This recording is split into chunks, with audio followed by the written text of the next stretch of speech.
Bueno, les doy la bienvenida. Es hoy sábado 19 de octubre del 2024. Vamos a ver nuestro tema 5, empezando la unidad 2 de nuestro curso básico de Biblia. Hoy empezamos la unidad 2. En esta unidad 2, esa línea del tiempo que vimos la clase pasada, pues la vamos a ver un poquito más calmada. Van a ser cinco temas en esta unidad, en el que vamos a ver esta historia de salvación que vimos muy rápidamente en la clase anterior, y la vamos a ver en 5 partes. Entonces, pues va a ser un poquito más calmado. Y pues para empezar nuestra clase del día de hoy, nos ponemos en presencia de Dios, en el nombre del Padre, del Hijo y del Espíritu Santo. Amén. Señor Dios Todopoderoso y Eterno, Dios de amor y misericordia, te saludamos en este día. Te damos gracias por tus bendiciones, por tu amor, por el don de la vida. Nosotros somos criaturas tuyas,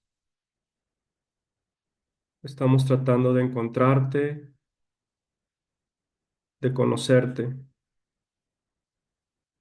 Te ofrecemos esta hora y media de clase. Todos, cada mañana nos ofrecemos a ti, ofrecemos nuestra mente, nuestros ojos, nuestro espíritu, para conocerte mejor, entrar en diálogo y en comunicación contigo. Te pedimos por todo aquello que nos preocupa, aquello que nos ocupa, lo ponemos en tus manos, Señor. Te pedimos tu Espíritu Santo que nos llene de tu amor, de tu luz, de tu verdad. Ponemos en tus manos esta clase, los conocimientos que vamos a tener y, lo más importante, nos comprometemos a poner en práctica y a llevar el reino de Dios a todos nuestros seres queridos y a todas las personas con las que nos encontremos el día de hoy. Te ofrecemos esta clase, Señor, en el nombre del Padre, del Hijo y del Espíritu Santo. Bueno, voy a compartir pantalla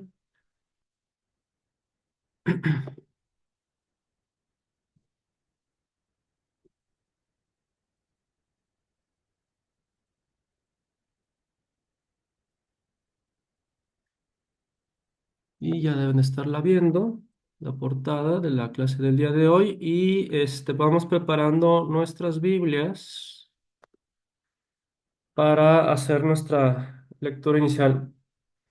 Antes de nuestra lectura inicial, hay una introducción a lo que vamos a ver en esta unidad. Vamos a empezar a hablar del Antiguo Testamento. Y el libro nos pone como una especie de introducción para poner ciertas cosas en claro. Sobre todo en cuanto a lo que tiene que ver con la interpretación de los textos que vamos a ver en el Antiguo Testamento, y muy particularmente los que vamos a ver hoy, que prácticamente hoy vamos a ver lo que es el Génesis, el contenido del Génesis. Entonces nos dice el libro que Dios se valió del lenguaje humano que ya existía para comunicarse con nosotros. Él utiliza nuestro propio lenguaje humano. Y cuando nosotros hablamos o nos comunicamos, pues tenemos diferentes maneras de expresar una verdad. Una misma verdad la puede expresar una persona de una forma, y otra persona esa misma verdad la expresa de otra forma. Y lo mismo sucede aquí en la Biblia. Vamos a encontrar expresiones de la verdad. Lo que contiene la Biblia es la verdad, pero se expresa de unas formas que hay que entender para poder tener una adecuada interpretación de la Biblia. Hablando de los primeros 11 capítulos del Génesis, pues lo primero que hay que tomar en cuenta es que estos textos no se escribieron en los momentos en que estaban ocurriendo esos hechos que se narran, ¿sí? Los autores de estos textos no vivieron nada de lo que ellos escribieron, y pues están poniendo por escrito lo que ellos han escuchado, y sobre todo ellos ponen por escrito a la luz de la fe lo que ellos conocen. Sí, entonces no son acontecimientos concretos y mucho menos que ninguno de los autores haya vivido. No están tratando de darnos una clase de ciencia sobre el origen del mundo, una clase de biología, una clase de historia. No hablan del ADN, de las células, de muchas cosas de la evolución que nosotros ahorita por la ciencia sabemos de cómo se dio la vida en este mundo. Entonces no están tratando de darnos una lección científica de cómo se creó el mundo y el hombre. Es una visión desde la fe de esos hechos que el hombre, desde que es hombre, tiene conciencia, ¿no? De que hay un origen de la vida, hay un origen del hombre. Y ellos desde la fe están dando una explicación en base a la fe de estos hechos. Es una reflexión que ellos hacen basada en relatos que han escuchado y que se han transmitido de generación en generación y que ha pasado mucho tiempo. Son relatos enfocados a gente sencilla que no necesariamente tiene alguna preparación académica, la preparación académica que pudiera haber existido en aquellos años. Entonces tratan de ser relatos fáciles de entender para la mayoría de la gente, recordando que casi nadie tiene educación en esos años. Estas narraciones de estos primeros 11 capítulos del Génesis se mezclan mitos y leyendas de pueblos vecinos. El relato de la creación es un relato que tiene mucho paralelismo y muy similar al de otras culturas de la época. Entonces, los autores de estos textos conocían de esos mitos, de esas leyendas, de cómo se creó el mundo, pero las ponen en papel, las ponen en texto, dándoles un nuevo sentido de fe, con lo que van conociendo ellos a Dios, lo que van conociendo de Dios, lo que Dios se ha revelado hacia ellos, lo adaptan a estas historias de la creación que ya existían. Y bueno, la otra parte que hay que tomar en cuenta es que es literatura. Entonces, en la literatura tenemos varios géneros. Entonces, estos géneros expresan verdades en función del género en que se está escribiendo los textos. Entonces hay que encontrar cuando estamos leyendo estos textos, sobre todo los primeros 11 capítulos del Génesis, el contenido teológico y antropológico que hay detrás de estos textos. ¿Sí? Y en cuanto a los capítulos restantes del Génesis, que son del 12 al 50, aquí ya cambia, aquí ya hay partes desde el punto de vista del género literario, ya son un género literario más narrativo, más histórico, y vamos a notar que van cambiando, no solo desde el punto de vista de la época en que fue escrito, sino desde el punto de vista de los autores. El siguiente año vamos a analizar las diferentes eh, escuelas, pues, digámoslo así, de diferentes escritores que pertenecían, digamos, a ciertas escuelas de conocimiento y que estos primeros libros del Pentateuco es una mezcla de estas escuelas de conocimiento. Entonces va cambiando un poquito de acuerdo a quién lo está escribiendo, de repente encontramos diferencias literarias. Por poner un ejemplo, el Génesis nos narra dos creaciones diferentes del hombre. Este, porque una de esas creaciones es desde el punto de vista de una de estas escuelas y la otra creación es desde el punto de vista de las otras escuelas, ¿no? Esto lo vamos a encontrar mucho en estos primeros libros del Antiguo Testamento. También los géneros, bueno, más bien los hechos que se narran en estos capítulos del 12 al 50, ya hay muchas civilizaciones en la Tierra, han pasado varios años de la existencia del hombre, entonces ya existe ciertos conocimientos históricos, ya más o menos los hombres tienen idea de cómo están ubicadas las diferentes culturas dentro de una geografía, y estos pueblos vecinos empiezan a también influir en la narración de estos hechos narrados del capítulo 12 al 50. Pero no hay que perder de vista que todos estos hechos que nos están narrando son interpretaciones que hacen los autores a la luz de la fe. Por ejemplo, si, si un pueblo es conquistado, a lo mejor a la luz del creador del texto, del que escribió el texto, a lo mejor lo interpreta como que es un castigo por haberse alejado de Dios. Y por el contrario, cuando su pueblo tiene prosperidad, crece, domina más tierras y tiene prosperidad, pues el autor a lo mejor eso lo interpreta como fidelidad a Dios. Entonces se empieza a dar mucho aquí en el Antiguo Testamento una concepción humana de premio y castigo, que no es propiamente divina, pero es como la ven los autores a los hechos que ellos están viviendo. Eh, entonces, estos autores ven en esos hechos la mano de Dios y lo interpretan de esa forma, de que, bueno, nos está yendo mal, entonces debe de ser un castigo por, por no haber sido fieles a Dios. Nos está yendo bien porque somos fieles a Dios y nuestro Dios es lo más importante, etcétera. Entonces, esa es la manera en que hay que entender muchos de los textos que vamos a leer en el Antiguo Testamento. ¿Dudas hasta aquí? No sé si se entendió más o menos esta como introducción y este como precaución para cuando estemos leyendo estos textos. ¿Sí? ¿Dudas? Sí, entonces debemos entender que hay unas cuestiones que son simbólicas y otras que son históricas, pero ni todo es tal cual, ni todo es simbólico, o sea, está mezclado. Así es lo que debemos entender, hablando del Génesis, ¿es correcto? Sí, en el Génesis se manifiesta mucho eso. Es en general en todo el Antiguo Testamento, pero mucho más en el Génesis y en el Pentateuco, que son los primeros 5 libros. Así como tú lo has dicho, creo que has resumido bastante bien lo que he querido decir.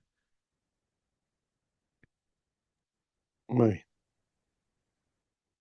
Eso no quiere decir que lo que estamos leyendo, lo que nos presenta la Biblia, no sea verdad, ¿sí?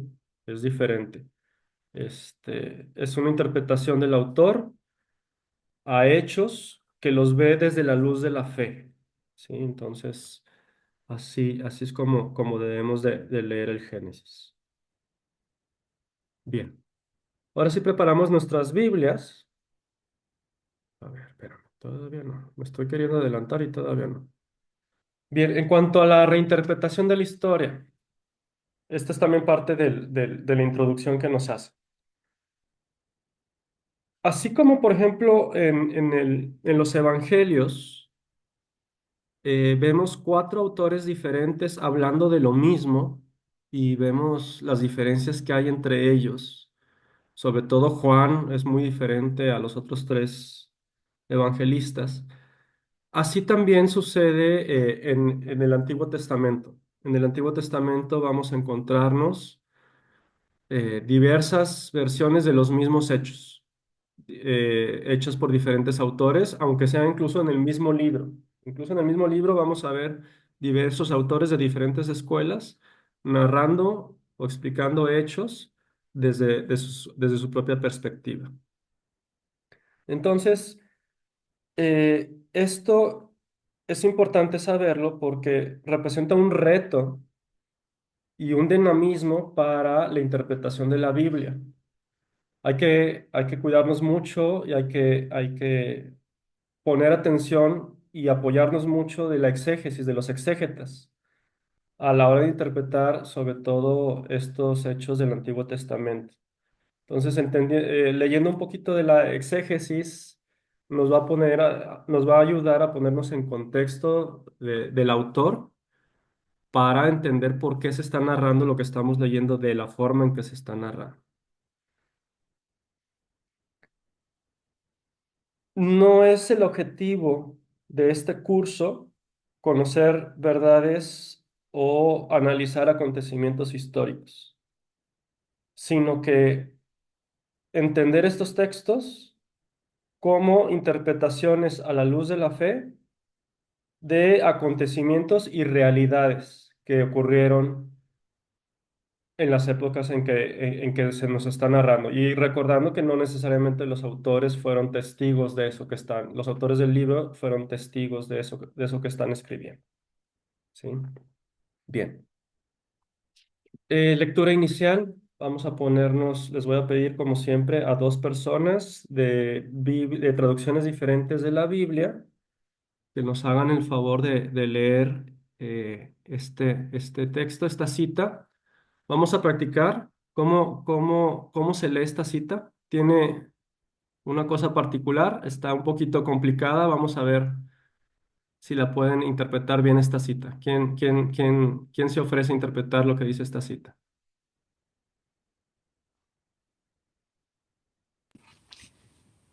Está complicada. Génesis capítulo primero, versículos del 26. Ajá. Ahí hay una pequeña dificultad. Capítulo 2. Ajá. Ok, sí. Ajá. Y luego en el, en el versículo 4 o el Ajá. capítulo 4 no. Sí, ok. ¿Hay alguien más que quiere intentarlo? Ahorita les digo cómo es, pero no sé si alguien más quiere intentar leer la cita. A ver, Génesis 1 del 26, no, 26, capítulo 2 a la cuarta, no, no. No, pero bueno, buen intento. ¿Un intento más por ahí de alguien?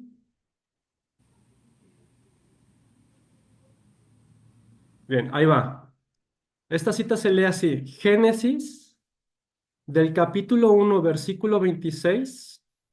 El guión significa otro capítulo, al capítulo 2, pero no significa otro capítulo, significa al. Entonces vamos a leer desde el versículo 26 del capítulo 1 al versículo 4a del capítulo 2. ¿Sí? El 4a, el versículo, ahorita lo van a ver en sus Biblias, incluso en mis Biblias está dividido por un título. Acuérdense que los títulos en negritas que vienen ahí en la Biblia no son parte del texto. En mi Biblia este versículo 4 viene dividido por un título. Entonces vamos a leer nada más la primera parte del versículo 4. Entonces ahí va otra vez. Génesis Génesis capítulo 1 del versículo 26 al versículo 4a, o la primera parte del versículo 4 del capítulo 2. Así es como se lee la cita. ¿Ok? ¿Sí se entiende? Sí, Bueno, pues entonces ahora sí le pido a dos de ustedes de Biblias, de traducciones diferentes, que nos digan qué Biblia tienen y que nos hagan el favor de leer. Pongamos atención sobre todo a esas palabras que cambian de traducción a traducción. Y no sé quién se ofrece primero.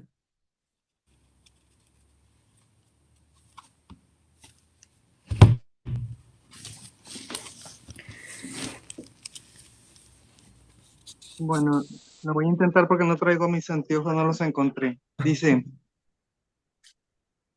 historia del cielo y la tierra.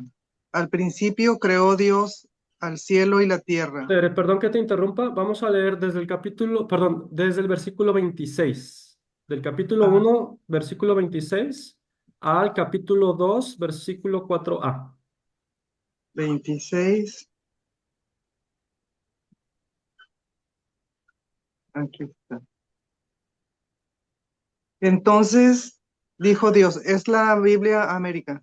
Perfecto, gracias. Entonces dijo Dios, hagamos a los seres humanos a nuestra imagen, según nuestra semejanza, para que dominen sobre los peces del mar, las aves del cielo, los ganados, las bestias salvajes y los reptiles de la tierra. Y creó Dios a los seres humanos a su imagen y a imagen de Dios. Los creó varón y mujer.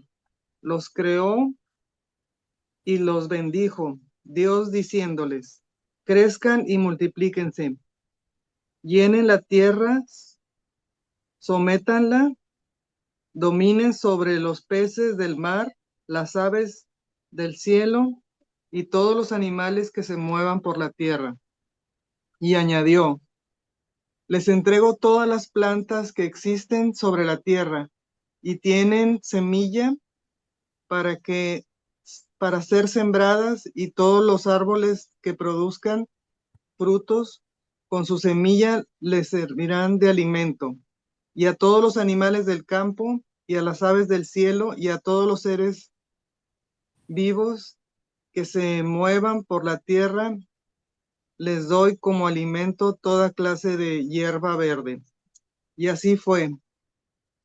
Vio entonces Dios todo lo que había hecho, y todo era muy bueno. Pasó una tarde, pasó una mañana, y al día sexto. Así quedaron concluidos el cielo y la tierra con todo lo que contienen.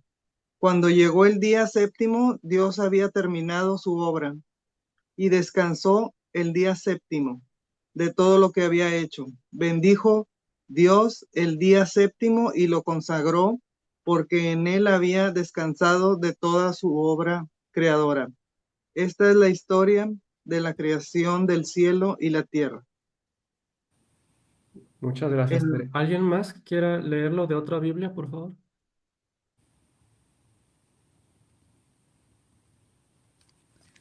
Yo, yo Adelante. tengo la de Latinoamérica. Latinoamérica, muy bien. Dijo Dios, hagamos al hombre a nuestra imagen y semejanza, que mande a los peces del mar y a las aves del cielo, a las bestias, a las fieras salvajes y a los reptiles que se arrastran por el suelo. Y creó Dios al hombre a su imagen de Dios lo creó, macho y hembra los creó. Dios los bendijo diciéndoles, sean fecundos y multiplíquense, llenen la tierra y sométanla, manden a los peces del mar, a las aves del cielo y a cuanto animal viva en la tierra. Dijo Dios, yo les entrego para que ustedes se alimenten toda clase de hierbas, de semilla y toda clase de árboles frutales, a los animales salvajes, a las aves de los cielos y a cuanto ser viviente se mueve en la tierra, les doy para que coman pasto verde. Y así fue. Vio Dios que todo cuanto había hecho era muy bueno, y atardeció y amaneció el día sexto. Así fueron hechos el cielo y la tierra y todo lo que hay en ellos. Dios terminó su trabajo el séptimo día y descansó en este día de todo lo que había hecho. Bendijo Dios este séptimo día y lo hizo santo, porque ese día Él descansó de todo su trabajo de creación. Este es el origen del cielo y de la tierra cuando fueron creados. Muy bien, muchas gracias. Bueno, pues este texto nos pone en introducción al tema de hoy. Vamos a empezar a hablar del proyecto de Dios. Vamos a tratar de entender cuál es ese proyecto que Dios a los hombres nos propone y cómo los hombres hemos dado respuesta a ese proyecto de Dios. Y vamos también a ver en esta clase, pues los primeros patriarcas del pueblo de Dios, empezando con Abraham, y cómo de Abraham sale una descendencia que formará posteriormente el pueblo de Israel. Entonces, empezando a hablar como objetivos, objetivos de este tema 5, el primero es descubrir cómo Dios tiene un plan con toda la creación y la humanidad entera. Es lo que vamos a ver en esta primera parte del tema. Y este plan se empieza a concretar, se empieza a tomar forma cuando Dios elige a los patriarcas, a los primeros padres, es decir, empezando con Abraham, para formar lo que va a ser el pueblo escogido de Dios. Y bueno, empezando con la primera parte de la creación, los orígenes, y hablando de lo que es el proyecto de Dios. Leímos en el texto y sabemos muy bien, eh, desde que vamos a catequesis, que nosotros los seres humanos, nos lo dice este texto, fuimos creados a imagen y semejanza de Dios. Somos la única criatura creada a imagen y semejanza de Dios. Ni siquiera los ángeles, que son seres superiores, espiritualmente superiores al hombre, fueron creados a imagen y semejanza de Dios. Solamente el hombre es la única criatura creada a imagen de Él. Y pues Dios, el proyecto que Dios nos propone, cuando hablamos del proyecto de Dios, pues Dios nos está llamando a que nosotros, los humanos, eh, nos nos realicemos en cuatro planos, es lo que Él quiere. Estos cuatro planos de realización que nos propone Dios para realizarnos es un primer plano que es con Él mismo, es decir, que nosotros podamos entrar en diálogo y comunión con Él. Él quiere también que nos realicemos en nuestra relación con el prójimo. Queremos que Él quiere que nosotros vivamos en unidad y fraternidad. El tercer plano es el plano personal con nosotros mismos. Dios nos da la libertad, pero esa libertad nos hace responsables de nuestras acciones. Él respeta nuestra libertad, Él solamente nos invita y la respuesta que nosotros demos a esa invitación, pues es nuestra responsabilidad. Y el cuarto plano en el que nos pide realizarnos junto con Él es en el de las cosas.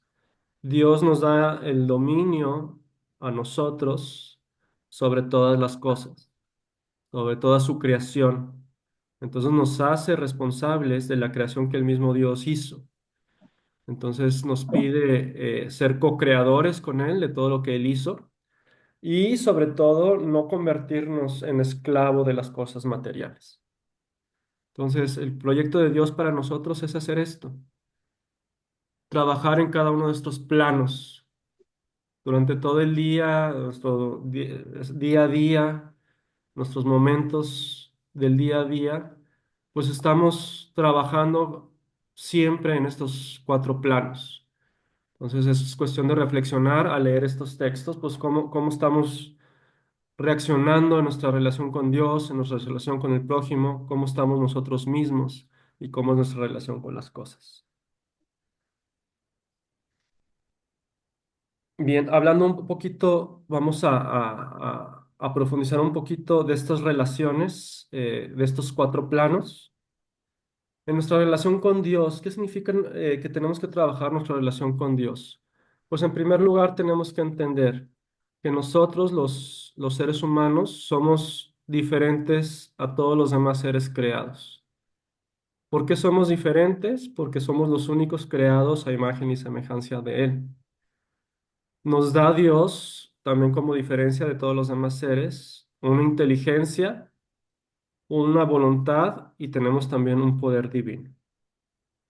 Y eso nos hace tener la capacidad, no nos falta nada para poder responder a ese llamado que Dios nos hace para el diálogo y poder vivir en comunión con Él. Tenemos todos los seres humanos, por ser humanos, por tener inteligencia, por tener voluntad, somos capaces de responder este llamado. Pero también tenemos, lo vamos a ver en el siguiente punto, la libertad de escuchar y responder al llamado o no hacerlo. Es muy importante también entender de este texto que Dios, al hacernos semejantes a Él, hacernos a imagen de Él, a todo ser humano sin excepción, tiene una dignidad. Y pues por lo tanto se tiene que respetar a como dé lugar su vida, su dignidad, a la persona como tal, sin importar su comportamiento, sin importar nada, sigue siendo una persona digna por ser hecha a imagen y semejanza de Dios. Es criatura de Dios, cualquier hombre es criatura de Dios, sin importar. Por poner un ejemplo, Hitler, uno de los peores personas que han pisado esta tierra, pues él seguía siendo una criatura de Dios, hecha a imagen de Él. Y aunque haya actuado muy mal, pues él tenía una dignidad y hay que respetar esa dignidad por ser criatura de Dios. esta relación con Dios se nos revela con plenitud con Jesús, porque Él ya llegando aquí a la tierra nos da la última revelación, o sea, no solamente somos creados por Dios a su imagen y semejanza, sino que también somos hijos de Él. Así como Jesús es hijo del Padre, pues también Jesús nos dice, Él con sus propias palabras, que nosotros somos hijos de Dios y eso todavía nos abre mucho más, nos da todavía mucho más dignidad y nos hace entender realmente ese amor que Dios tiene para cada uno de nosotros. No olvidemos en nuestro plano de la relación con Dios, en recordar que siempre, sin importar lo que hagamos, eso no deja de hacernos hijos de Dios. ¿Cómo está esta cuestión de la relación con los demás, con los semejantes? Bueno, pues vimos en este texto que Dios nos creó hombre y mujer, macho y hembra, decía ahí la Biblia latinoamericana, varón y mujer, la Biblia de América, pero fuimos creados en pareja. Y, y nos pide Dios reproducirnos y poblar la tierra. Entonces siempre nos ha estado llamando en este plano a vivir en armonía con nuestros semejantes, en unidad y en comunión. Ese es el llamado de Dios. ¿Cómo estamos respondiendo a Él? Bueno, pues es algo que tenemos que analizar. Y bueno, también más adelante en el Génesis, cuando se vea la parte de Caín y Abel, pues nosotros somos guardianes de lo que le ocurra a nuestro hermano. Si nuestro hermano se está desviando del camino de Dios, pues no es desentendernos. Si nuestro hermano necesita ayuda, pues es apoyarlo y regresarlo al camino de Dios. Todo esto es lo que Dios nos pide en su proyecto para nosotros. En nuestro plano personal, eh, en esta relación con nosotros mismos, bueno, como les dije hace rato, Dios nos da libertad. Él no nos impone nada. Él, con la libertad que nos da, simplemente nos invita a seguir su plan y respeta nuestra libertad y respeta que nosotros tengamos esa libertad de a veces decirle que no a ese plan. No nos obliga de ninguna forma. Nosotros tenemos esa libertad porque Dios nos la regaló de responderle tanto afirmativamente como negativamente. Y esa libertad pues conlleva la responsabilidad de entender la consecuencia de lo que ocurra por aceptar o no aceptar esa invitación que nos hace al llamado de Dios. En cuestión del plano de relación con las cosas, perdón, creo que alguien quería decir algo. No, ok. En la relación, en el plano de nuestra relación con las cosas, pues Dios nos da, lo dice, lo acabamos de leer, el dominio sobre toda la creación. Eso nos hace colaboradores de Dios en su propia creación y responsables también. Cuando Él nos dice que dominemos a otros seres que Él creó, que los sometamos, pues tenemos que hacerlo de forma responsable. Si o sea, toda esta creación es para uso de todos los hombres. Esa acaparación de bienes materiales, pues eso no va como parte de nuestra relación con las cosas que nos pide Dios en su proyecto divino. Entonces, esa acaparación de bienes materiales, que tantos problemas ha causado, guerras y todo lo demás, pues no es parte del plan de Dios. Por eso sufrimos la consecuencia de guerras, por ejemplo, cuando el hombre pelea por cosas materiales. Se incurre en un pecado social. Esto es un pecado, cuando un ser humano no tiene lo necesario para vivir. Si nosotros sabemos, nos topamos, conocemos a alguien que no tiene lo necesario para vivir y no hacemos nada al respecto, estamos cometiendo un pecado y se llama pecado social. En este sentido, si se fijaron hoy en la mañana en el chat, compartí con ustedes una, una información del jubileo 2025 que me llegó hoy precisamente, hoy en la mañana la compartieron, la compartió el diácono Carlos ahí de la parroquia de San Jorge, la compartió hoy en la mañana. Y mientras estaba leyendo lo que él compartió, pues están explicando esas imágenes que es un jubileo. Y pues bueno, precisamente, incluso aquí el libro lo menciona en la página 47, que dentro de la ley de Israel, la ley de los judíos, ya se tenían jubileos. Estos jubileos se realizaban cada 50 años y tiene mucha relación con esto de que les digo de nuestra relación con las cosas. Porque cada 50 años, según la ley de Israel, los esclavos, los que tenían esclavos, tenían que devolverles la libertad a sus esclavos. Los que tenían deudas, sus deudas quedaban perdonadas.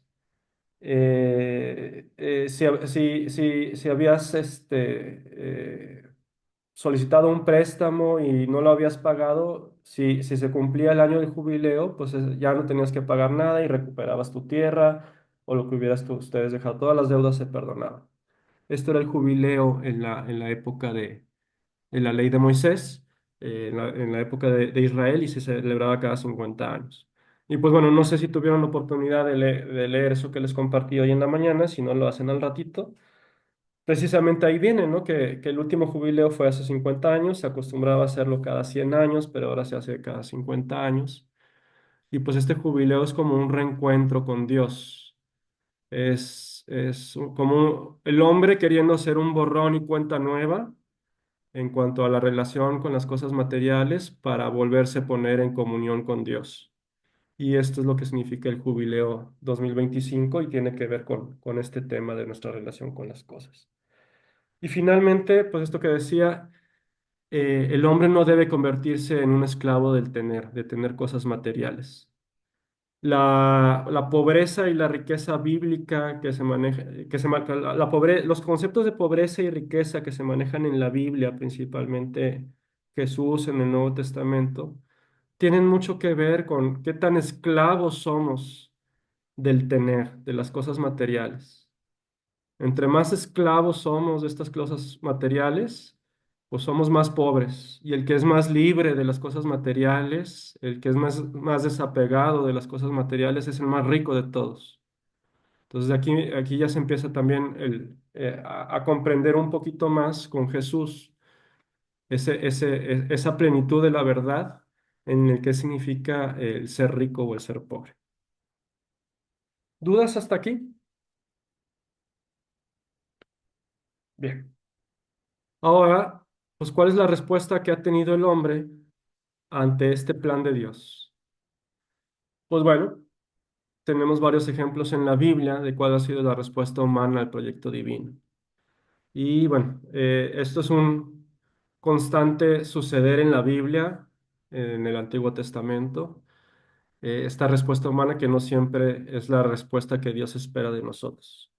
Tenemos, por ejemplo, el caso de Adán y Eva que comen del árbol prohibido por querer ser como Dios. Es el pecado del egoísmo y del orgullo, pues que nos alejaron de este proyecto de Dios. Vemos también el hecho del arca de Noé, del diluvio, cómo la humanidad está muy alejada de Dios y por desobedecer su voluntad, pues es castigada con un gran diluvio del cual solamente sobreviven Noé, su familia y una pareja de cada uno de los animales existentes. Y otro ejemplo es la Torre de Babel, cuando los hombres quieren ser iguales a Dios y quieren construir una torre tan alta, tan alta, tan alta que puedan estar tan alto como Dios, y pues como Dios hace la confusión de lenguas y se nos narra en este hecho cómo nacieron las diferentes lenguas precisamente porque el hombre intentó ser igual que Dios. Como les digo, no, estos hechos que les menciono aquí no son hechos históricos, no son hechos científicos, son explicaciones a la luz de la fe de la historia del hombre en su relación con Dios y cómo responde el hombre al proyecto que Dios propone. Consecuencias de haber roto esta relación con Dios, los podemos vivir, somos testigos de eso, desgraciadamente. Romper nuestra relación con los demás seres humanos, pues lo más evidente son las guerras. Ahí en su libro, para que lo lean después, en la página 47, viene un recuadro de una reflexión del Papa Francisco que el título dice, ¿A mí qué me importa? Es algo que viene en relación a lo que sucedió cuando Caín mató a su hermano Abel. ¿A mí qué me importa? Después lo leen. Esto es en relación a por qué vivimos en guerras. Cuando no estamos bien con nosotros mismos, pues qué puede ocurrir? Pues adicciones, por poner un ejemplo. Y pues cuando las cosas no están bien con la creación, con las cosas de Dios que Él creó y de las cuales somos corresponsables y co-creadores, pues tenemos lo que sucede, ¿no? Contaminación, cambios climáticos, etcétera. Pues es muy evidente qué es lo que sucede cuando no respondemos adecuadamente al proyecto de Dios. No son castigos de Dios, son consecuencias de nuestras acciones. Aquí tenemos ejemplos en el Génesis del pecado, una tablita que nos dice cuál fue el pecado, el castigo que se recibió, pero siempre después de ese castigo, Dios Dios ofrece algo que nos acerque a la salvación. Eso es invariable en todo el Antiguo Testamento, aunque Dios es siempre fiel a su alianza, aunque nosotros la rompamos. Y después de haber sufrido un castigo, siempre va a venir Dios dándonos esperanza de salvación y mostrándonos el camino por el cual podemos regresar a Él. Entonces, en el caso de Adán y Eva, que se nos narra en los capítulos 2 y 3 del Génesis, desobedecen la orden de Dios de no comer del fruto del árbol que está en el centro del Edén. Como castigo, se maldice la tierra, son expulsados del jardín del Edén, comienza el desorden y se pierde esa armonía que se tenía. Pero Dios hace una promesa de que va a haber victoria sobre el mal y ayuda al hombre a poder seguir con su vida al cubrirse con vestidos. En el Génesis 4 vemos cómo Caín mata a Abel, a su hermano. El castigo para Caín es ser desterrado y eh, perder su tierra, estar nómada por siempre. Y pues para que no sufra las consecuencias de este castigo, Dios le pone una señal en la frente y con esa señal, pues él no sufrirá el castigo de la muerte a manos de otras personas que lo encuentren en el camino. En Génesis 6 y 9 vemos el pecado de la perversión de la humanidad. Como castigo viene el diluvio, se salva Noé y las parejas de animales y Dios forma una alianza para que no vuelva a ocurrir esto. Nunca más esto de exterminar a toda la vida. Dios hace esa promesa y esa alianza y la sella con el arco iris. Ese es el símbolo de la alianza que Dios hace con Noé y su familia. En el Génesis 11 vemos lo que sucede con la Torre de Babel, la arrogancia del hombre que quiere ser como Dios, y como castigo es la confusión por las lenguas, y entonces se dispersan los hombres por todo el mundo y hablando lenguas diferentes. Y la salvación, viene una promesa en que serán bendecidas y reunificadas todas las naciones, la cual se empieza a conformar con el llamado de Dios a Abraham para formar a su pueblo de Israel. Y hablando de Abraham, vamos a ver la segunda parte del tema, que es la época patriarcal. Como patriarcas conocemos así a los primeros padres, concretamente Abraham, Isaac y Jacob son los que se conocen como los patriarcas del pueblo de Israel. Y pues Dios llama a Abraham.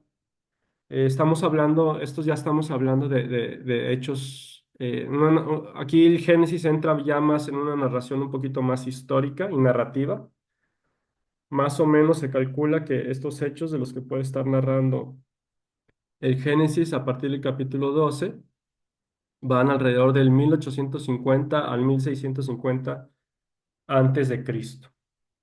Si alguien me hace el favor, de preferencia de los que no hayan leído, a leer esta cita, de hecho, ese punto está mal, debe ser Génesis capítulo 12, versículos del 1 al 3.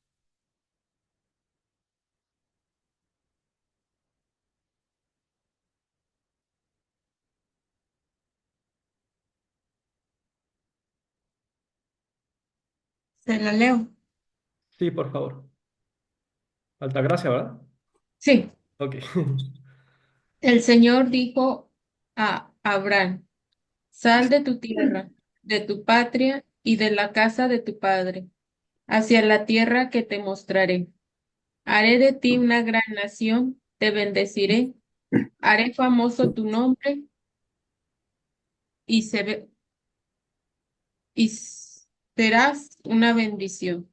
Bendeciré a los que te bendigan, maldeciré a los que te maldigan, y en ti serán benditas todas las familias de la tierra. Gracias, Altagracia. Pues bueno, fíjense cómo pasó mucho tiempo de los últimos hechos narrados en el Génesis y de repente Dios aparece en la historia humana, irrumpe en la vida de una persona, en este caso Abraham. Abraham no tiene ningún mérito particular o algo, pero Dios lo escoge, Dios lo ve y llega a su vida así de repente, él ya viejo y anciano, llega a su vida, probablemente una vida muy tranquila, pues era una persona rica, con muchos ganados, una familia muy grande, pues aparentemente una persona próspera, que seguramente ya anciana, vivía muy tranquilamente y de repente Dios llega a la vida de esta persona y le pide dejar su tierra, dejar el país donde vive, dejar a su familia y lanzarse a algo que pudiera parecer a veces como el vacío. Obviamente los caminos de Dios nunca nos avientan al vacío, pero a lo mejor a veces así lo vemos. Correcto, Altagracia. Ahí voy ahorita a explicar lo que mencionas en el chat. Eh, entonces, así llega Dios, así nos puede llegar. De hecho, así suelen ser los llamados vocacionales de Dios. Sí, de repente, así como que imprevistos, sin ninguna razón en particular, recibes ese llamado. Entonces, Dios se comunica con Abraham y le pide esto. Por cierto, ahorita comentando, hace una aclaración. Altagracia, que no sé si los demás se dieron cuenta. Eh, el nombre de Abraham en este texto no es Abraham, es Abram o Abraham. Es muy común en la Biblia que después de que Dios llama a sus elegidos y los llama para seguir su vocación, Dios les da un nuevo nombre. ¿Sí? En el caso, por ejemplo, de Jacob, le da el nombre de Israel. Entonces es muy común este cambio de nombre porque el nombre es muy importante para los hebreos. El nombre lleva implícito la misión de esa persona en la vida. El nombre lleva implícito el proyecto de Dios de esa persona en la vida. Entonces por eso Dios muchas veces le cambia el nombre a las personas en la Biblia. En este caso de Abraham o de Abraham, se lo cambia posteriormente, todavía aquí no, se lo cambia posteriormente a Abraham. ¿Sí? Por eso viene así en sus Biblias diferente. Bien. ¿Cómo avanza la? Permíteme porque no quiero avanzar la presentación. Ahí está. Entonces, este llamado de Dios a Abraham es, es un mandato. Estas tres palabras que les voy a explicar aquí es un mandato de Dios. Le pide Dios a Abraham, deja tu tierra, Posteriormente le pide incluso mandar a matar a su hijo único, a Isaac. Este mandato está acompañado de una promesa de Dios, le dice, te voy a dar una nueva tierra y con un anuncio. Ese anuncio es que Abraham va a ser el primero de una gran descendencia y que Abraham y la descendencia de él van a ser bendición para todas las naciones. Entonces hay un mandato, una promesa y un anuncio. ¿En qué consiste la promesa? Hay tres cosas y esto es muy importante en el Antiguo Testamento. Esto casi, casi, cuando estamos estudiando Biblia, casi, casi nos lo tenemos que aprender de memoria. La promesa de Dios es darle a Abraham una tierra, una descendencia innumerable, más de las estrellas que se pueden contar en el cielo, y que él y su descendencia van a ser bendición para todas las naciones. Estos tres puntos son la base de toda la alianza que Dios hace con Abraham y que se va a estar replicando toda nuestra historia de salvación, toda la historia de salvación del pueblo de Israel. Aquí lo interesante y lo que nos deja a nosotros como enseñanza la Biblia es precisamente la respuesta de Abraham. Es un modelo para nosotros de respuesta al proyecto de Dios. Ante un mandato de Dios, dejar la tierra, dejar la comunidad, la comodidad, a veces dejar esa comodidad parece arrojarnos a un vacío. Mandato de incluso matar a su único hijo, con lo cual no se podría cumplir la promesa o ese anuncio de descendencia, pues Abraham es ciegamente obediente a Dios. En ningún momento cuestiona ninguno de los mandatos de Dios, agacha la cabeza y obedece, por más que él no entienda lo que está ocurriendo. Esa obediencia, la mayor enseñanza que nos da Abraham es esa fe total en Dios, una confianza total en Él y a la promesa que Él le hizo. De alguna forma, Él sabe que Dios va a cumplir con esa promesa sin importar lo que le esté pidiendo y cómo se lo está pidiendo. Creyó en Dios y en esa palabra salvífica. Entonces, Abraham es un gran modelo de enseñanza para nosotros de cómo responder a ese proyecto de Dios que les decía de cómo tenemos que trabajar en nuestros cuatro planos. Y Dios siempre que hace una alianza, siempre va a haber un signo de esa alianza, en este caso que es para los inicios de su pueblo escogido, del pueblo de Israel. La alianza que se da con ellos se va a representar por medio de un signo que viene siendo la circuncisión, que es tan importante para los judíos y en tiempos de Jesús también, y en tiempos de las primeras comunidades cristianas vemos que fue tan importante en tantos hechos que nos narra San Pablo cuando se empieza a predicar y a invitar a los gentiles a aceptar este llamado de Dios, pues uno de los temas que más dificultad causaban en los que querían seguir el llamado de Dios era el tema de la circuncisión, porque este era el signo, esta señal de la alianza que tenía el pueblo de Israel con Dios. Bien, ¿quiénes fueron los demás patriarcas? Bueno, Abraham tuvo a su hijo Isaac, lo tuvo con su esposa Rebeca, tuvo a su hijo Isaac. Rebeca pues era una mujer estéril, también muy anciana, y aún así pues Dios le regala, perdón. Rebeca no era la esposa de Abraham, era Sara. Sara es la esposa de Abraham con el que engendran a Isaac. Isaac se casa con Rebeca y tiene dos hijos, Esaú y Jacob. Jacob se queda con la primogenitura y de Jacob surgen 12 hijos que van a venir formando, que también ya lo vimos en un tema anterior, las 12 tribus de Israel. Rubén, Simeón, Leví, Judá, Isaacar, Zabulón, Dan, Neftalí, Gad, Aser, José y Benjamín, de cuatro esposas diferentes. Entonces, estos son, digamos, los patriarcas, Abraham en un inicio, Isaac, Jacob y sus 12 hijos. Esos son los que podríamos nosotros conocer como los patriarcas.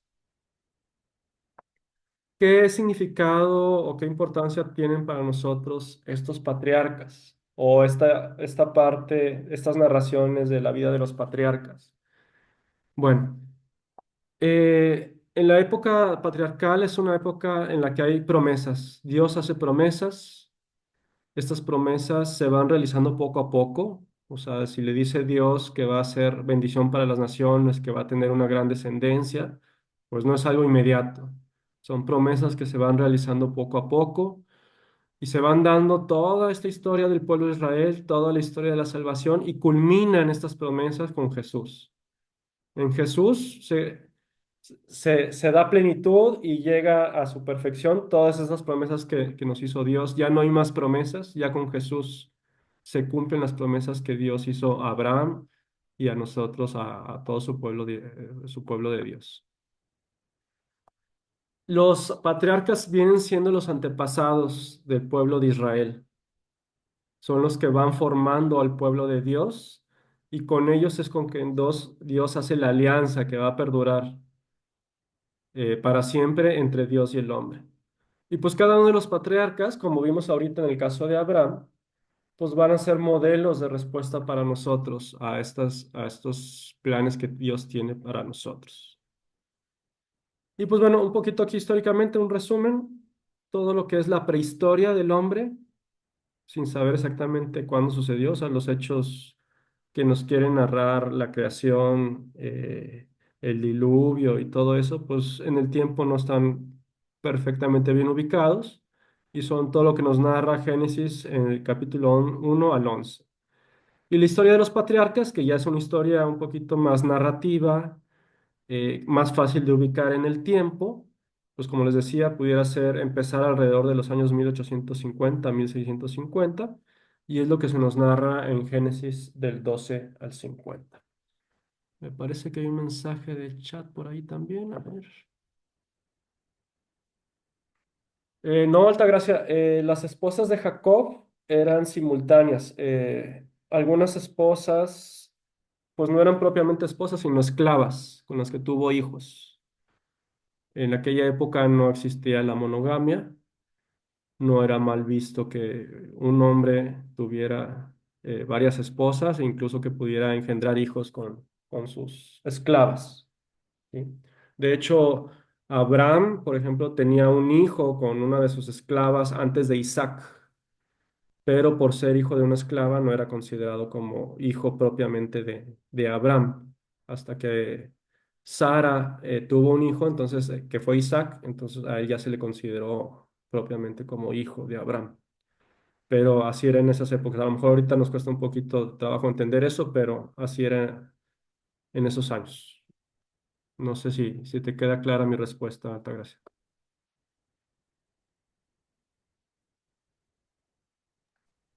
Bueno, Puedo preguntar, sí, se nos destaca el valor, el valor exactamente del hijo primogénito, sí, varón.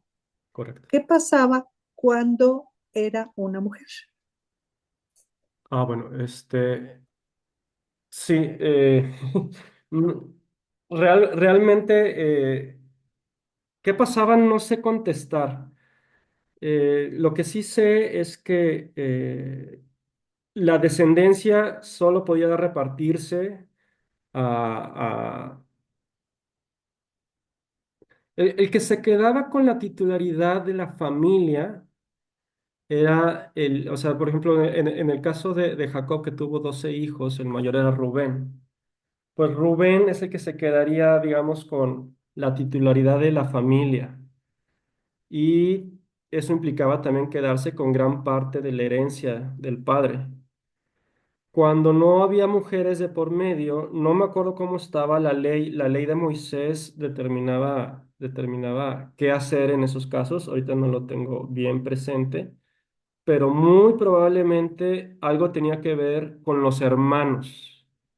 Probablemente el hermano que le seguía a esa persona que murió sin hijos varones era el que se quedaba como cabeza de la familia que él dejó sin un hijo varón.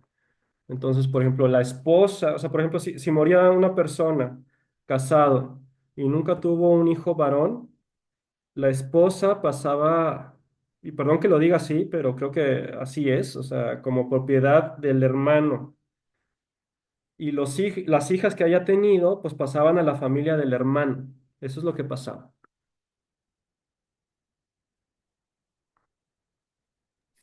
Gracias. Sí, Ángel. Isaac fue hijo de Sara, el hijo de la esclava, digamos que era hermano mayor de Isaac, pero no, por eso no fue reconocido. De hecho, eh, bueno, por ahí también que Dios solo eligió hombres.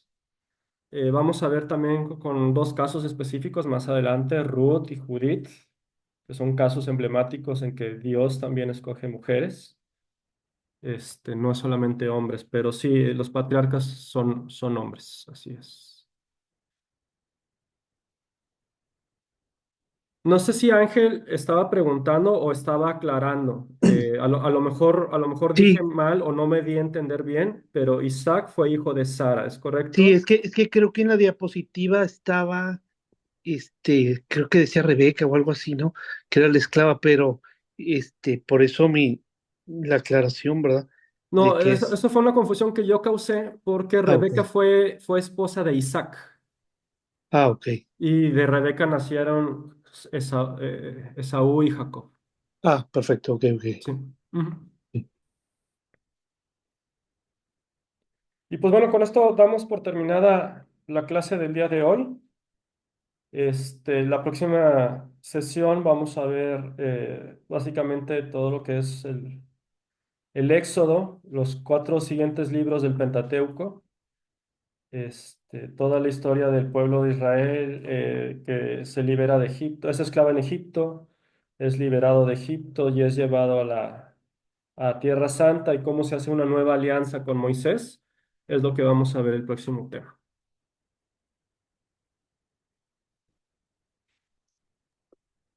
Voy a aprovechar para darle asistencia a los que me habían faltado. Bien. Eh, Saludo a Mariel, que me había dicho que iba a llegar un poquito tarde, pero ya está aquí con nosotros. Bueno, pues si no hay alguna otra duda, algún otro tema que quieran que veamos, pues ya sería todo por el día de hoy. Hoy terminamos temprano. ¿Todo bien? Muy bien, muchas gracias. Bueno, Muchas Sí, entonces todo gracias. bien, muchas Sí, muchas gracias. gracias, perdón. sí, no Muchas te gracias. preocupes. Nos despedimos, si les parece bien, con un Padre Nuestro y una Ave María. En el Sí. nombre del Padre, del Hijo y del Espíritu Santo. Amén. Padre nuestro que estás en el cielo, santificado sea tu nombre. Venga a nosotros tu reino. Hágase tu voluntad en la tierra como en el cielo. Danos hoy nuestro pan de cada día y perdona nuestras ofensas como también nosotros perdonamos a los que nos ofenden. No nos dejes caer en tentación y líbranos del mal. Amén. Dios te salve María, llena eres de gracia, el Señor es contigo. Bendita eres entre todas las mujeres, y bendito es el fruto de tu vientre, Jesús. Santa María, Madre de Dios, ruega por nosotros los pecadores, ahora y en la hora de nuestra muerte. Amén. Y que Dios nos bendiga y nos guarde de todo mal. Amén. En el nombre del Padre, del Hijo y del Espíritu Santo. Amén. Así sea. Gracias. Gracias, muchas Gracias. gracias. Muchas gracias.